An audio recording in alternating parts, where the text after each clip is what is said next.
Talk us through how this European Super League even came about, because this plan has been on the cards for a long time, but seems to have absolutely blindsided UEFA and the Premier League. Yes, they have been discussing for a long time. Basically, there's a dissatisfaction amongst the leading clubs. And by leading clubs, I don't mean the best clubs, I mean the richest clubs, that they aren't guaranteed access to the riches of the midweek pan-European competition known as the Champions League.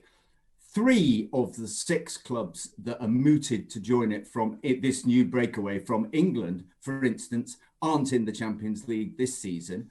And three of them won't be in the Champions League next season under the current regulations. So they want a way of it becoming, in a sense, absolutely part of their financial planning, that they will be in a European competition every season. They need it for their finances and they need it to press ahead. So as the Champions League has always remained a meritocratic organisation, you have to qualify to get into it. They've been seeking ways around that, and they've been looking at trying to change the processes of the Champions League to ensure that they're always involved.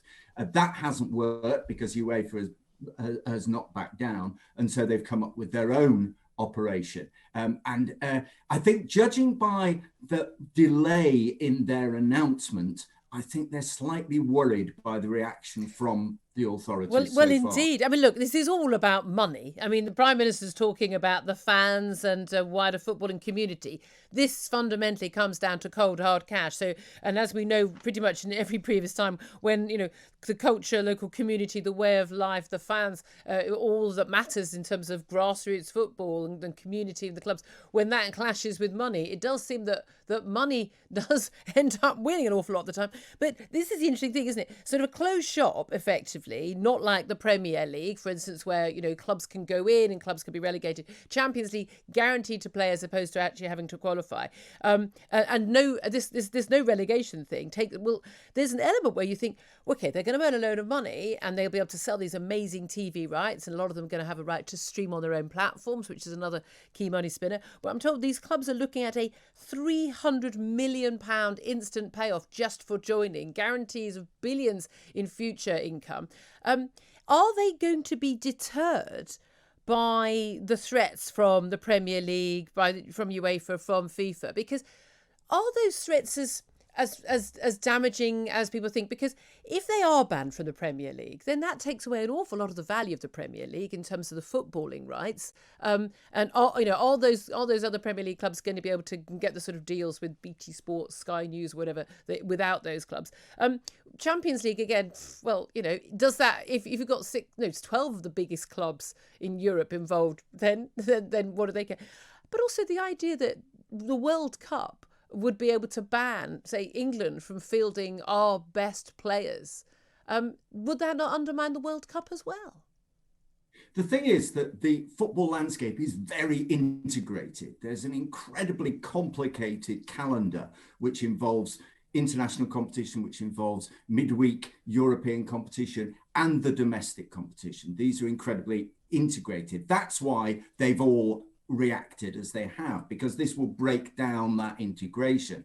However, I think one of the most fundamentals, you talked there about the fact that the Premier League will want to get rid of these clubs because they are breaking down that integration. For them as well, they need the Premier League. It's fine to say the Premier League needs them. That's true, but they need the Premier League. I mean, Manchester United earn hundreds and hundreds of millions of pounds from the Premier League. Now, their initial idea was that they would continue as they are in the Premier League. They continue to earn the huge domestic and get a slice of the international television rights that the Premier League negotiate on their behalf every year. But they would also add this new competition to that process. And the Premier League is saying, no, we're not having that. And you can understand why the Premier League would say that, because the Premier League is made up of the 20 clubs that are involved in the Premier League. That's their governing body. And 14 of those are being told, well, we don't want you part of our new competition. We're not interested. You can't get into it. You can't earn the money. Leicester City, West Ham United,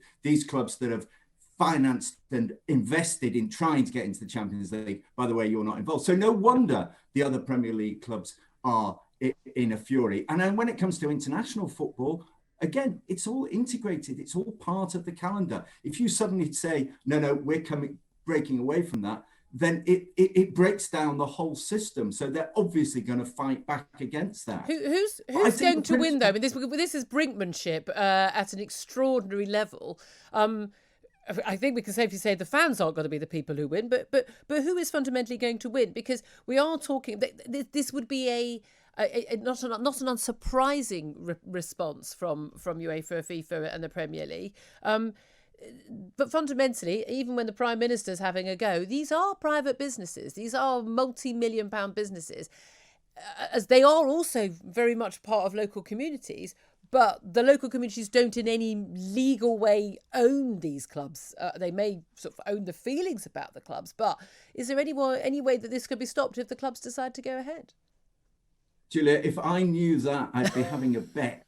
Even as we speak, what's going to happen next. My suspicion is that this may ultimately end up being a negotiating tool, and that the other big organisations, UEFA, FIFA, the Premier League, will sit down with the clubs and say, look, here we go. What I think is really interesting about this is that it's not all the big clubs in Europe. Yes. It's the Italians, the Spaniards and the English. The French aren't involved. The Germans aren't involved. Very interesting, the Germans aren't involved. So it doesn't really make it a European Super League.